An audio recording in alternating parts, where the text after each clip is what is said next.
Have you ever wondered what your hands, heart, and intuition might reveal about your life? Welcome to Live Soul Readings, Hands, Hearts, and Higher Guidance with Cynthia Clark and Megan Brown. Each week, we explore meaningful themes, answer heartfelt questions, and offer live soul readings, intuitive messages, and higher guidance to bring greater clarity to your relationships, purpose, healing, and next steps. Want a chance to be featured live? Submit your hand photos and questions in advance. And join us every Saturday at 10 a.m. Arizona time. Because sometimes the guidance you've been seeking has been waiting for you all along. Hello, spiritual friends, and welcome to today's show. I'm Cynthia Clark, and I'm here with Megan Brown. And today we are going to be talking about Lightworkers. So maybe you have heard this term, Lightworkers. It seems like pretty much everyone in the spiritual community has probably heard this term. But we're going to kind of dive into it a little bit deeper and really break it down.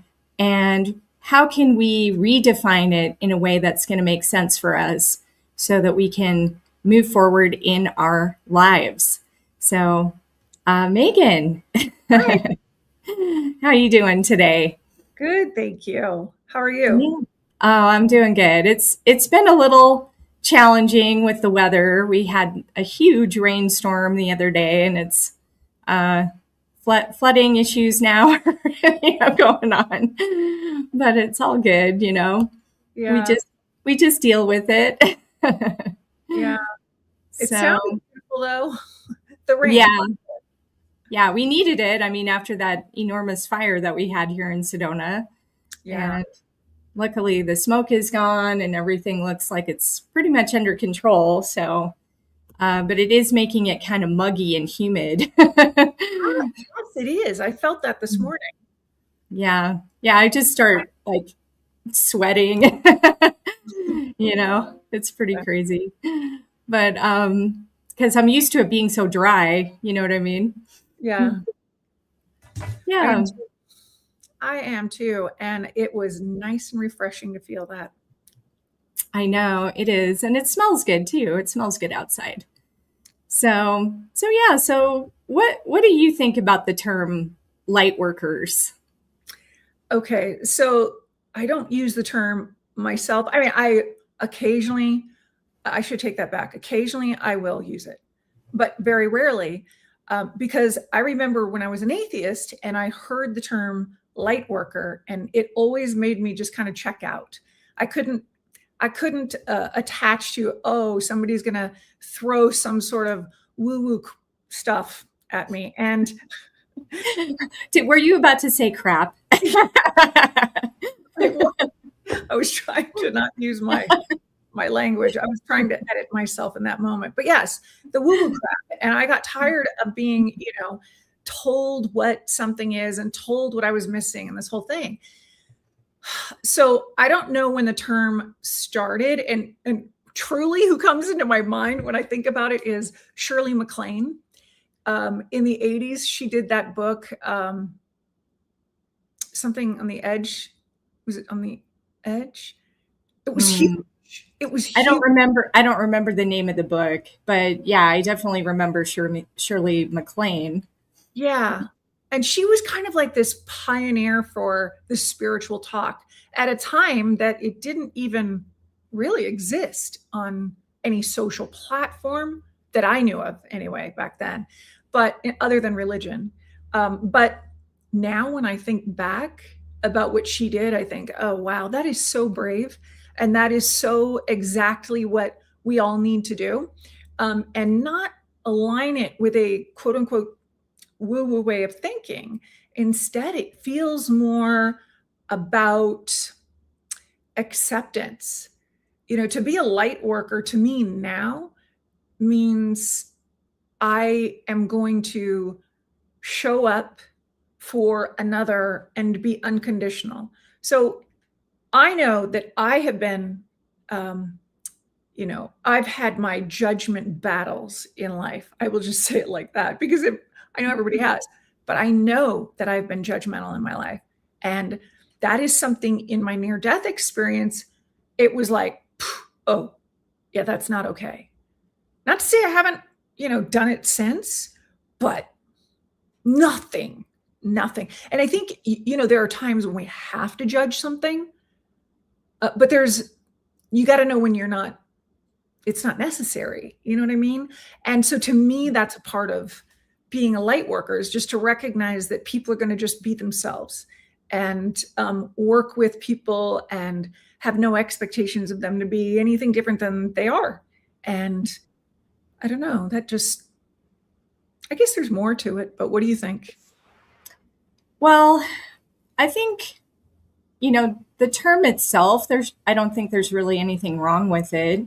If you think of what is a light worker, it's somebody working the light, right? Which means essentially that we're being compassionate and loving and helping the planet, like all of that stuff, I think is great. I think where we come, if you can hear me, you froze. And that's a Sedona thing, in case anybody is listening. It happens. Am I back? And I have to agree with Cynthia.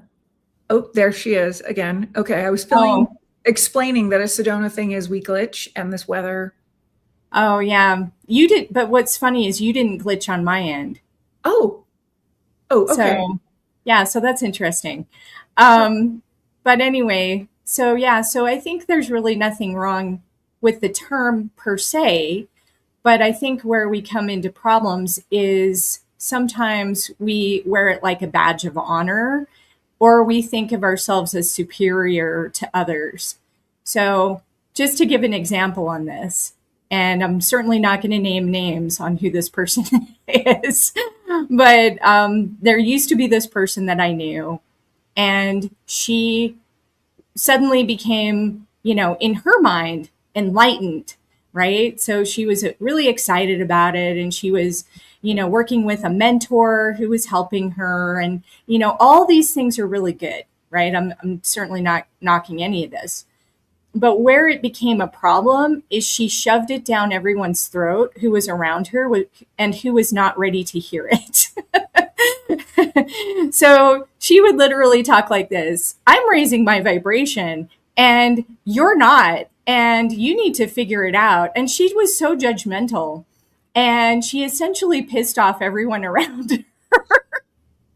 And I was like, it sort of became like, you need to stop talking about this. What you just explained is exactly why light worker rubbed me the wrong way as an atheist, because I would hear things like that too. Yeah. And ultimately it's like, okay, everybody's on their own journey. Yeah. Everybody is actually light. And how we express that light is different. And everyone is actually designed to express their light differently. So who are we to judge one person's expression over another, as long as it's not hurting anyone, right? Yeah. But anyway, she just lost so many friends over this whole thing because she was just judging constantly all day long. I'm doing this. I'm so much better than you. You guys need to figure this out. Oh, I can't talk to that person anymore. Their vibration's not high enough for me. It was just like, whoa, like, really get over yourself. It was hilarious. I was writing in my book yesterday about how people identify and how they have to, it's almost like, it's like a pacifier. You have to identify as something to feel like you're acceptable or that you are something, like you mentioned earlier, like you're above somebody else, or you're this or you're that, whatever it means, to an individual. But that's the problem that we come into with this whole light worker thing, and other workers. Okay, I'm not limiting it to light workers, because really we can say religion, they're filled with light workers.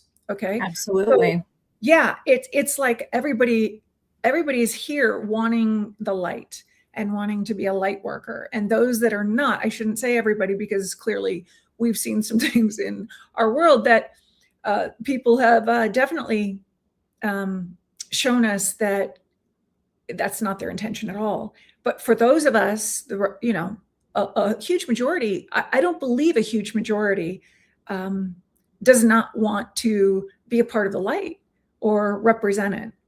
I don't want to believe. I agree with you. I think that, like I said, the term itself, I don't see the problem with, because if you're looking at it from the perspective of, how can I express my light? Mm-hmm. How can I hold more light in my vibratory set point? My guides often talk about that.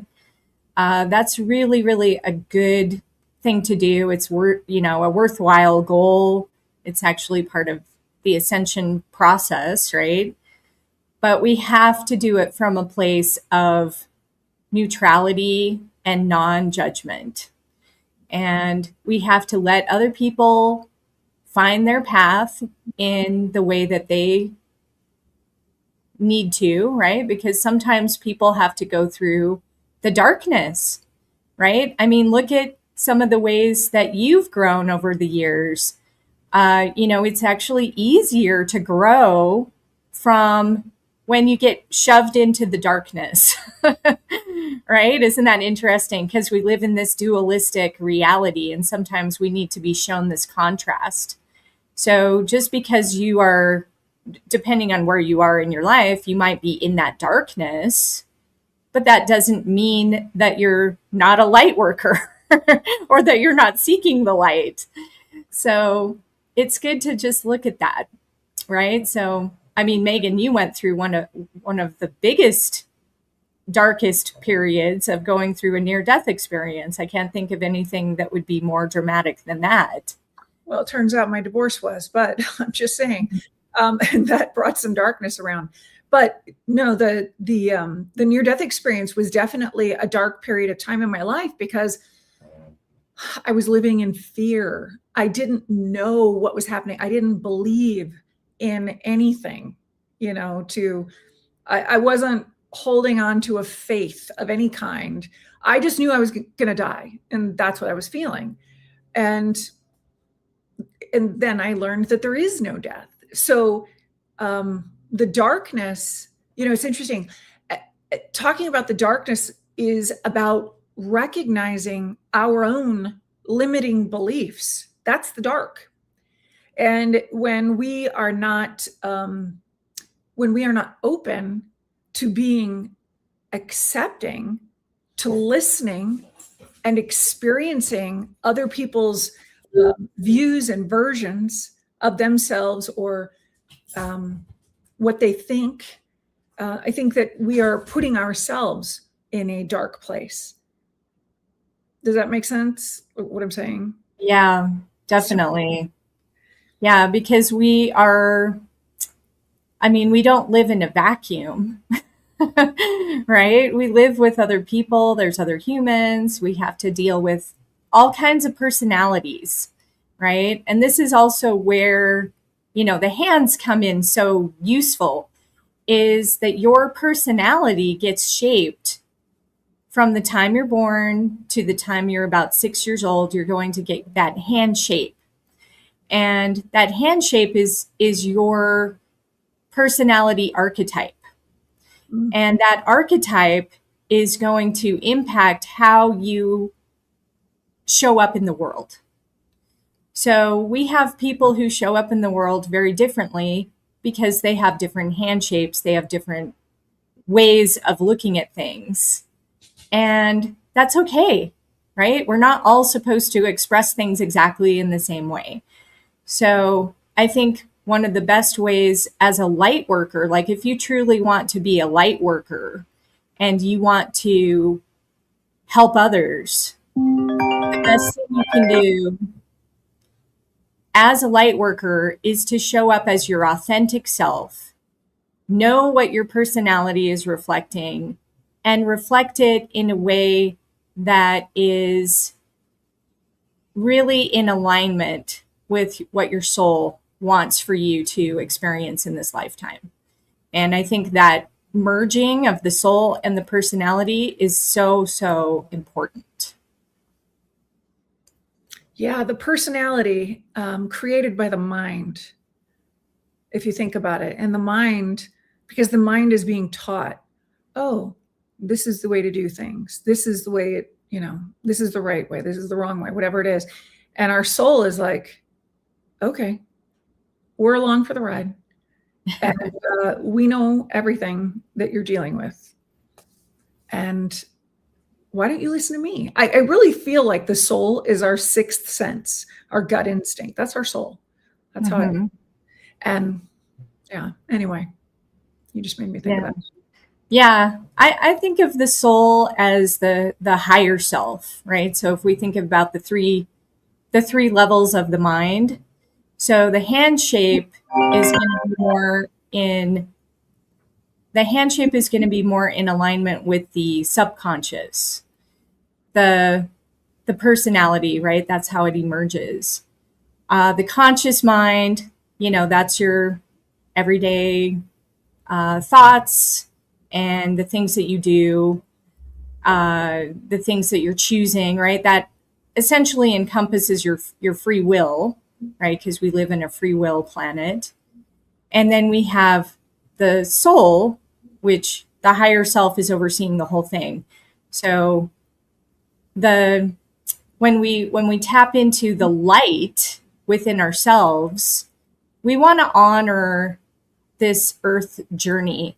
So I think this is another thing that Lightworkers think about. And I don't know how you think about it, but you probably want to get back to heaven.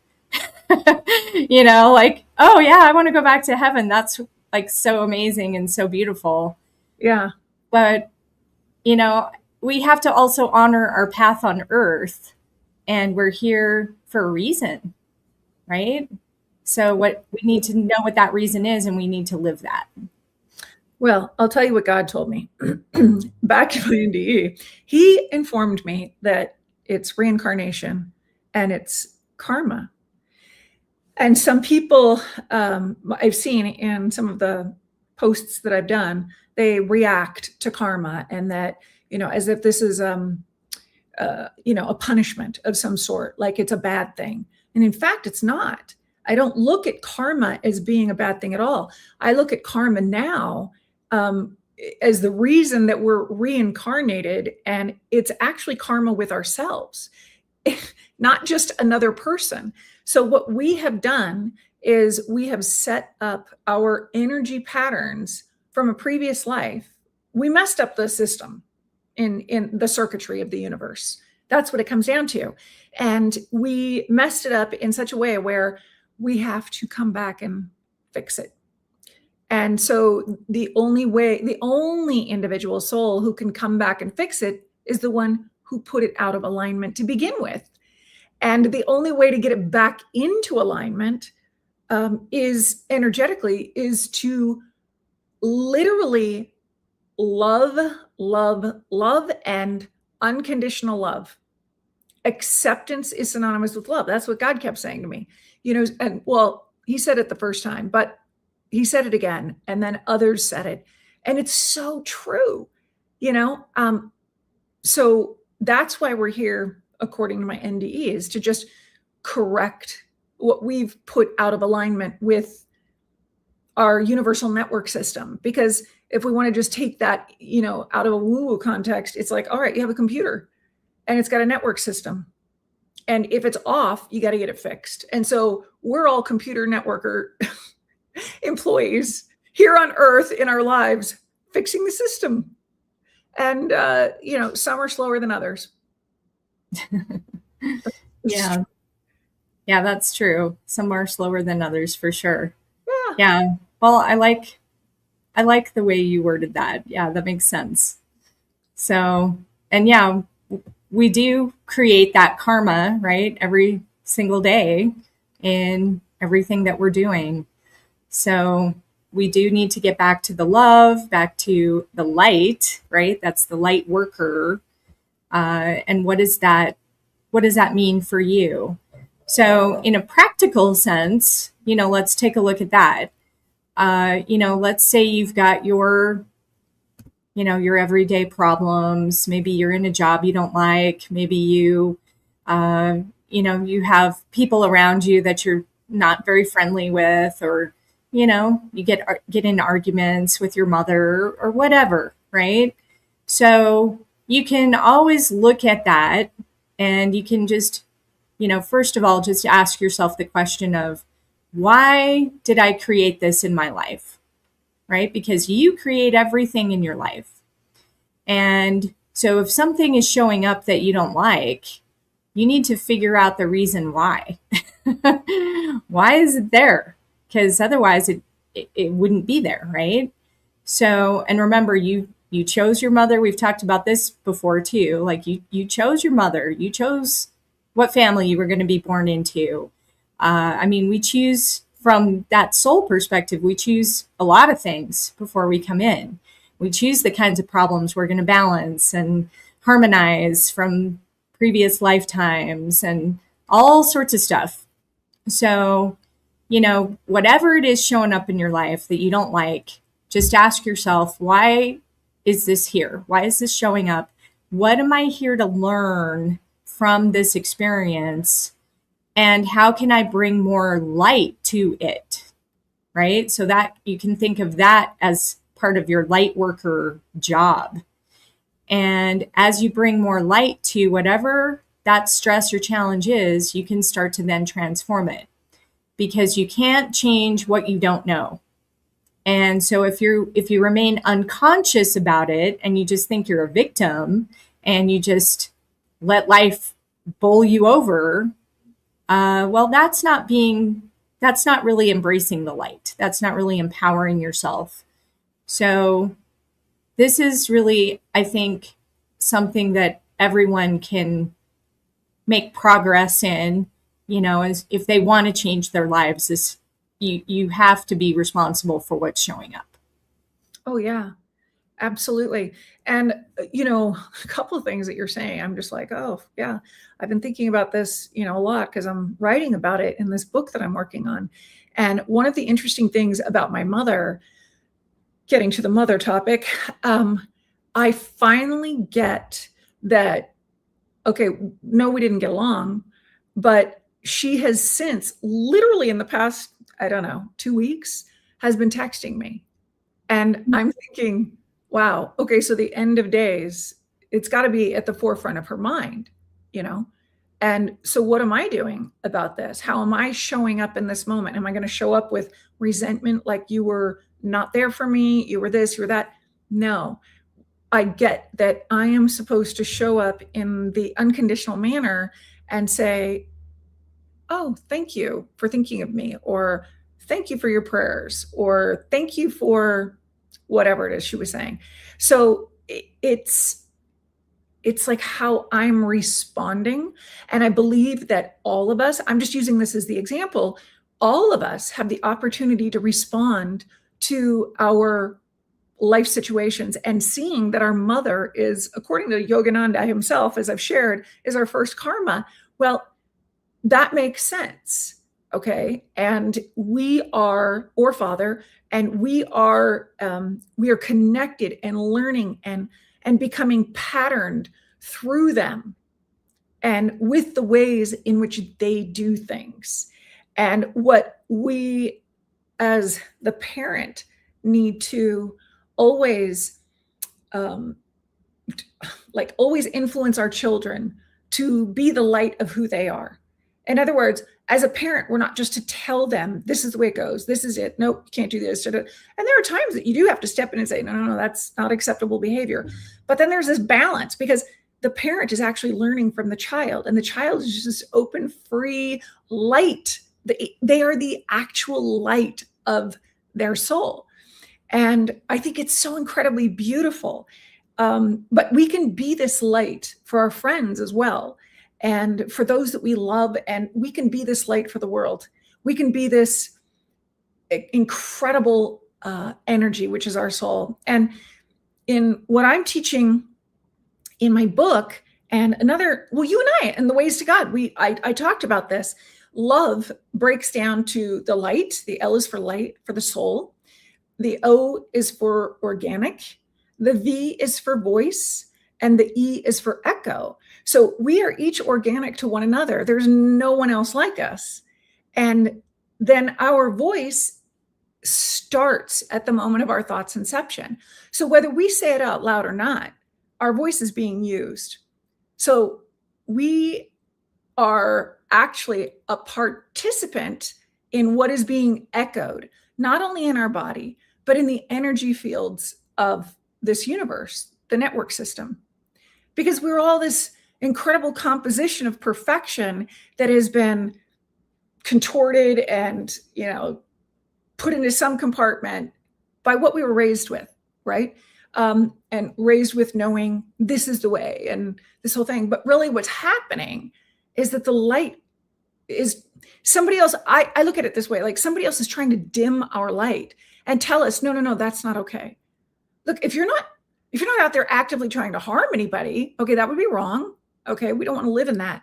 But if you just want to show up as yourself and, wear 2 different color shoes and whatever, go for it, just accept the light of how that person is feeling.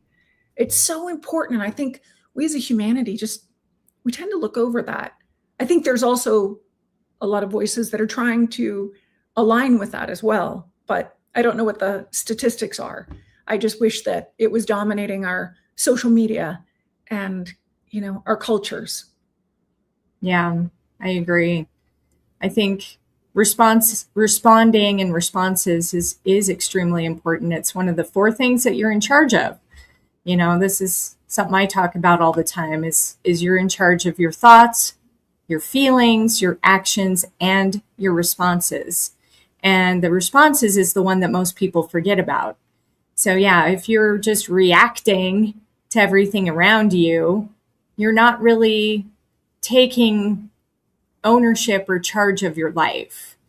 And yeah, so we have to learn to respond in a more positive way, right? So that's how we can claim our light, right? Mm-hmm. And we can really empower ourselves when we respond in a different way. And I think that also neutralizes karma, right? Because if we just keep reacting, we're just going to keep repeating the same cycle over and over again until we figure it out. So the sooner you figure it out, the sooner you respond differently, the sooner you'll be able to harmonize that karma. You'll be able to come back into your own center, your own light, your own authenticity, and move forward. And sometimes that does mean ending a relationship or ending a job that you hate or doing, it's not always easy. In fact, most of the time it's not easy, right? Letting go of something that was important to you or someone who was important to you.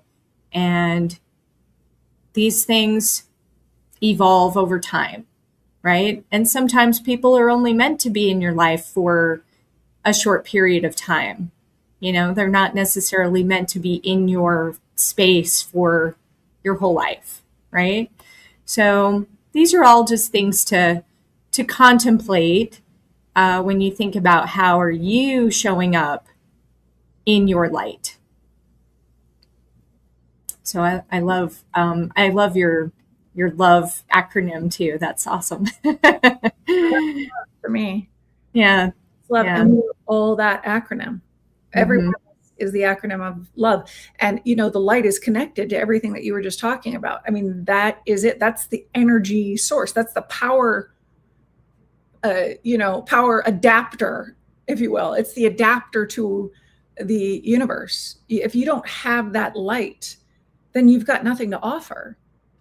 If you don't, and there's no energy where there's no light. Mm-hmm. It goes in a decibel that's below what the higher vibrations are, right? And there's these lower vibrations, and it's all about working with energy too. I mean, literally how you show up and how you respond, it's an opportunity for you to recognize, oh, this is my power.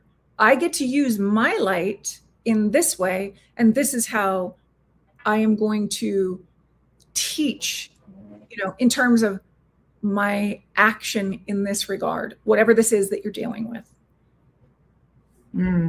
Yeah, beautifully said. So, yeah, this I think leads to the topic of, again, going back to the term light worker, is sometimes people think that it's just you have to be a healer. It's like, oh, if I'm a light worker, I'm a healer. And that's really not what it is, right? Because you can be a mother, you can be a friend, you can be a business owner, you can have all these different hats, and all of them actually can encompass light worker. Absolutely.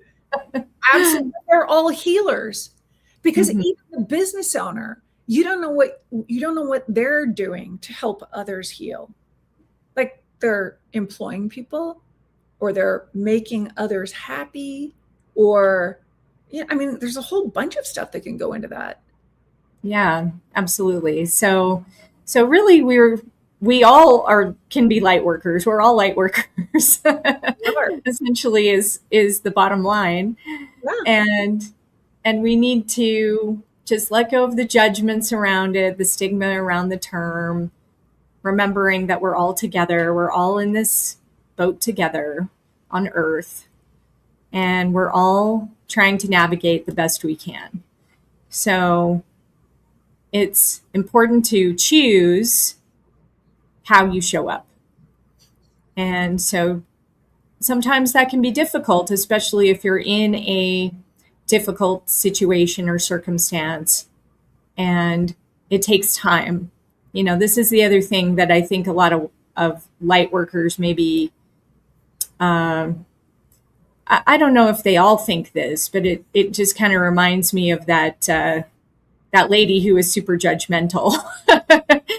She thought she had it all figured out, and suddenly she was enlightened, and gosh, everybody else should just catch up with me, but really it's usually a progression. Like, we're not all going to be struck down by lightning and suddenly become enlightened, if you know what I mean. Like, usually it's a progression. Unless you're Megan and you have your near-death experience. Oh my gosh. But I can actually think of two people I've met in my life that were struck by lightning and lived. Yeah. So that's funny. They lived, and they do have which, by the way, I don't recommend that you go out and wish to be struck by lightning, because that's probably not the best way to do it. No. You could definitely not be high enough voltage and get blown out. Yeah. So it's a progression, right? And it's interesting. I had a dream the other day about this. Really? And yeah, I know. I have some interesting dreams, but you do. The dream that I had was a staircase, and the staircase went up and then it went right back down. And it reminded me actually of the step pyramid in Egypt. It just looked exactly like that. And to me, the step is like, okay, we go up, like we think, oh, I'm all high and mighty. I'm collecting my light, and I'm so much better than everyone. But it's just like climbing a mountain, right? Climbing a staircase. We're going up to get a perspective, right? So we seek the light, we search for that light, and we search for what else is possible within ourselves. So we go up the staircase, but then we also come back down the staircase. And to me, that's the integration period, right? So you have to not only gain that perspective, but how do you live that perspective, right? So a truly enlightened person is going to be loving, compassionate, gentle, forgiving, all of those things that we strive to be. They're going to embody that. So I think another good, and this is why it usually takes a period of time to integrate, right? You have to try on that new perspective. You have to look at the world. Oh yeah, I'm going to look at it in this way. Or if I want to be this person, like let's say you want to be the best version of yourself, well, what does that look like for you? And to be really authentic in that. And then you have to try that on. You have to gain that perspective. You have to gain the wisdom. You have to learn the lessons. You have to burn off that karma. And then you have to bring it back in and you have to embody it. So I think that is really, in a nutshell, the path of the light worker. And, we're all working on loving ourselves. And that's the work. I mean, so it's about love. I can't stop talking about this. It's if we do not, the karma is a part of not loving. And it's not loving yourself, and it's not loving another person or people or whatever, cultures, however it is. But it definitely comes down to not loving yourself. Because look at what we're all faced with every day. And every one of us has a different perspective, like from whatever mountaintop we're on. And I also got this visual when you were talking about the pyramid, about taking the steps. And then like I was visualizing somebody standing at the top of the pyramid. And the only way to do that would be to have that balance, that flexibility where you can balance like yourself and be willing to move and, adjust, right? In time. Yeah. And I think that's very important for what it is the world as a collective has to do, is adjust not to the negative, but adjust to acceptance. Acceptance is synonymous with love. And what does that mean for someone? And I'm not talking about anything negative or dark or things like that. I don't align with that. But for those who are, I'll use religion because I'm big into that since my NDE. Look, one religion is going to say this, and I grew up Catholic. And then there's the other religion, they're going to say this, and then there's another one that's going to say something else. And you know what? They're all saying the same thing. When you think about it, they're all saying the same thing. There's God, and there's a way to serve God, and there's these rules that we adhere to in order to prove that we are serving God the best way that we can. Now, do I align with all of them? No, I don't know all of them. I can't align with them, but I guess they're all irrelevant because the only rule should ever be acceptance, and acceptance means to just love unconditionally, despite where another lives, despite how another looks, and despite, what anybody's quote unquote limitations are. And I use that term loosely because we're all limited. We're all limited because we don't know everything. And so the limitation is really about recognizing in ourself where we're at. So I've been thinking about this lately, how people's perspectives that around the judgment, right? So they want to dim something else. They want to dim the light of a certain area or a certain someone or whatever. And in order to do that, they do the judgment so that they feel safer and they feel like you mentioned earlier, they're better than, and they've got it together, like that one woman. And she's probably fresh into the whole, Oh yeah, totally. It's all for her, like, I got it all figured out. And then the universe says, yeah. Oh, yeah. She had a very rude awakening, actually, because she really wanted to work with that mentor that she was working with. And the mentor turned her down. And she was completely crushed. and I felt, bad for her, but I also didn't really know how to tell her, like, well, you're alienating everybody around you. You need to stop doing that. Because it's like sometimes we don't realize, because we're so jazzed up about our own belief system, that we think everybody should think the way we do. And that's just not how it is. I mean, I've looked at over 8,000 pairs of hands. I mean, people think differently. Every single set of hands is different. And yet we're all, in a lot of ways, the same. So it's interesting to see that contrast of, and that's one thing I love about hands, is to see that, like, how does this person go through life? Wow, that must be rough, Yeah, that is very interesting. Yeah. So anyway, everyone who's watching the show, we do answer questions live on the show. And if you want to get your hands read, you do need to scan that QR code that you see on the screen in order to submit your hands so that you can be considered for a reading on the show. And we also just welcome your questions to go into the chat.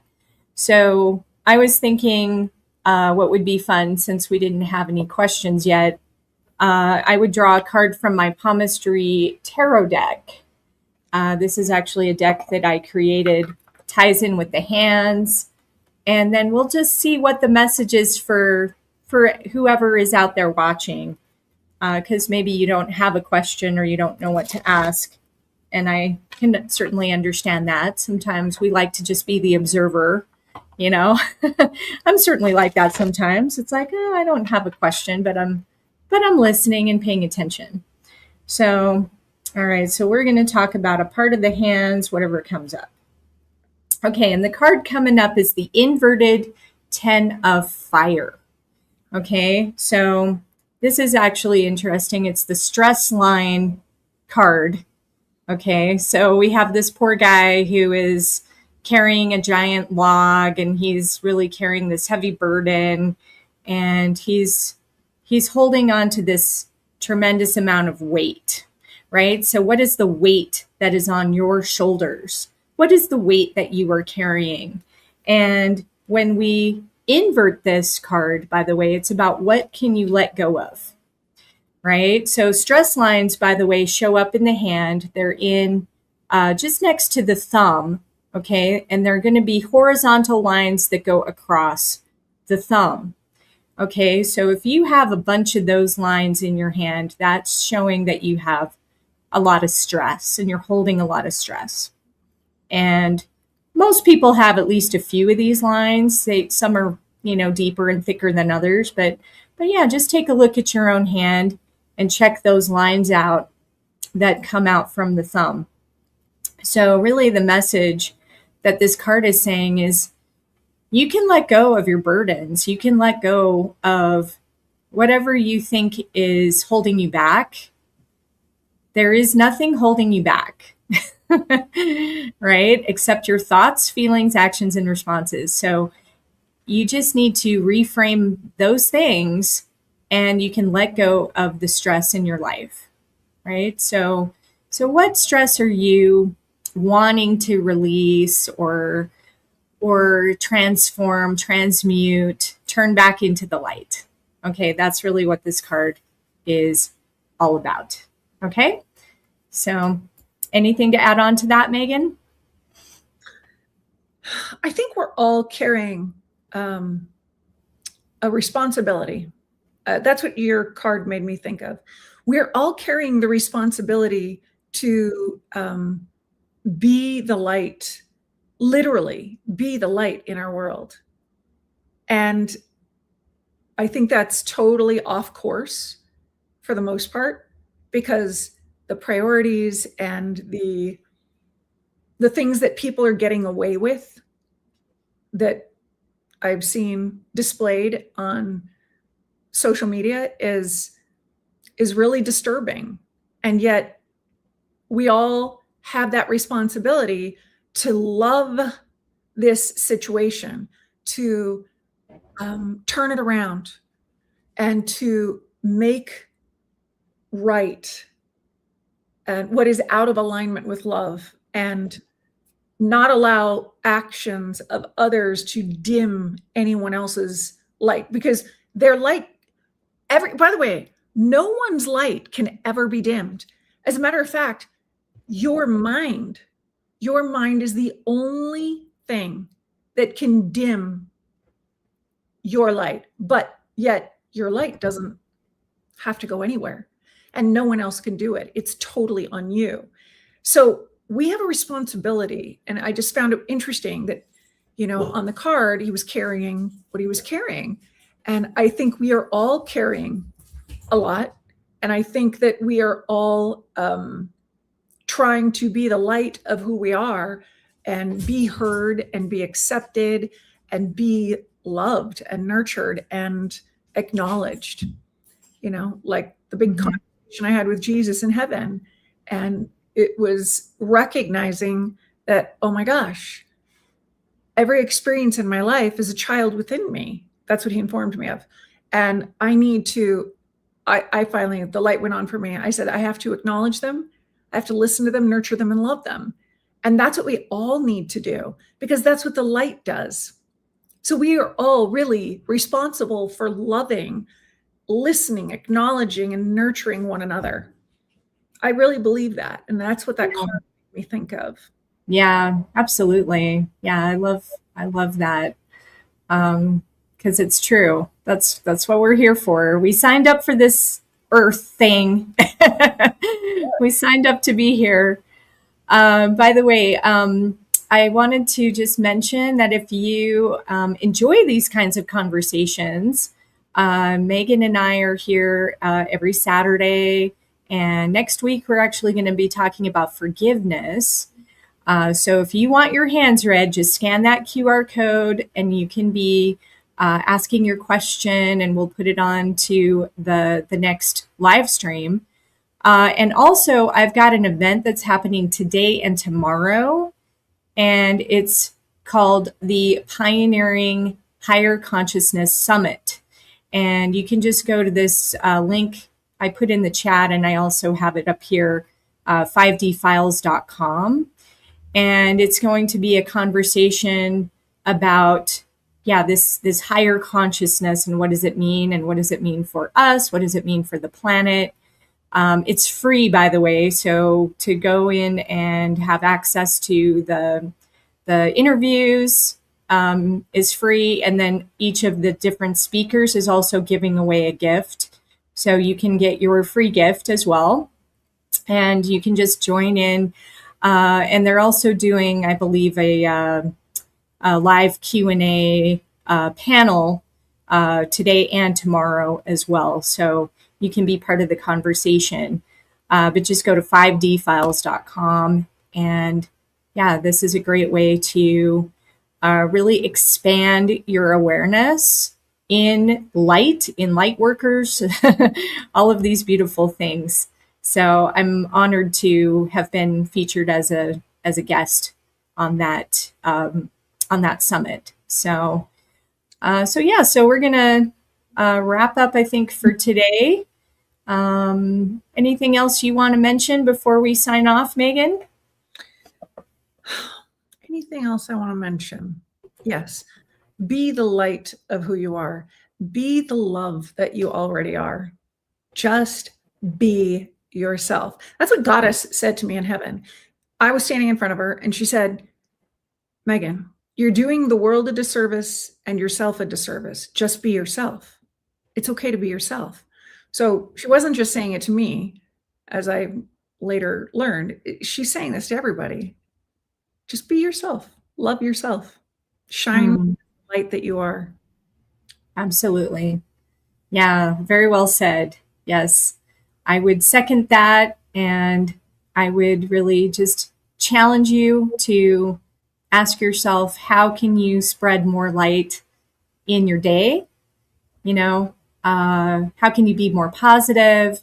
How can you be more loving? How can you be more compassionate? And look at every situation that you go into with that perspective, like you're climbing that, step pyramid, right? You're gaining that new perspective. And how does that feel to you, right? So, but yeah, we appreciate each and every one of you. We're here to be the light for you and hopefully brighten your day. And like I said, next week we're going to be talking about forgiveness, which is a really important topic, I think. And until next time, let's all ascend together. Have a beautiful day. Yeah, have a beautiful day, everyone.